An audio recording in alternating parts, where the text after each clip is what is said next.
বাংলাদেশ ব্যাটারদের নেতিবাচক মানসিকতা দেখেছেন ভারতের সাবেক পেসার শ্রীশান্ত। তবে তাসকিন নাহিদ রানাদের বোলিংয়ে মুগ্ধ তিনি। চ্যাম্পিয়ন্স ট্রফিতে সাকিবকে না দেখে অবাক হয়েছেন।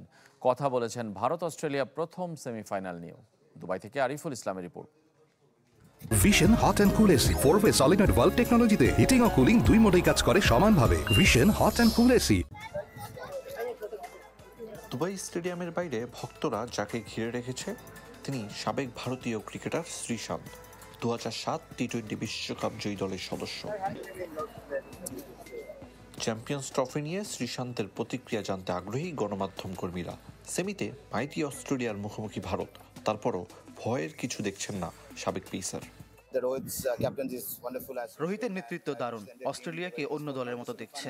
2007 বিশ্বকাপ সেমিতে অস্ট্রেলিয়াকে হারিয়েছিলাম। আমার মনে হয় শামি ম্যাচ সেরা হবে। কথা প্রসঙ্গে টিম বাংলাদেশ, যে দলটা গ্রুপ পর্ব থেকে কোনো ম্যাচ না জিতেই বিদায় নিয়েছে। ভারতের বিপক্ষে ব্যাটারদের নেতিবাচক মানসিকতা দেখেছেন শ্রীশান্ত। অবশ্য মনে ধরেছে তাসকিন নাহিদ রানাদের বোলিং। ভালো বোলিং ইউনিট। বাংলাদেশের প্রতি আমার শুভকামনা। ভারতের বিপক্ষে প্রত্যাশা অনুযায়ী খেলতে পারেনি, মানসিকভাবে পিছিয়ে ছিল।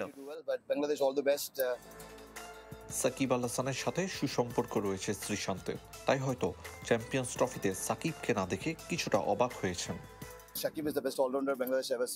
নিজের বিশ্বাস ও নির্বাচকদের আস্থার কারণে সাকিব বিশ্বসেরা হয়েছেন। আশা করি ওর প্রত্যাবর্তন হবে এবং বাংলাদেশকে ম্যাচ জেতাবেন। আইসিসি ইভেন্টে বাংলাদেশ ধারাবাহিকভাবে ব্যর্থ। শ্রীশান্তের মতে ভবিষ্যৎ বিবেচনায় তারুণ্যকে গুরুত্ব দিতে পারে বিসিবি। হেড কোচ ফিল সিমন্সের প্রতি আস্থা রাখার পরামর্শ। আরিফুল ইসলাম, চ্যানেল 24, দুবাই, আরব আমিরাত।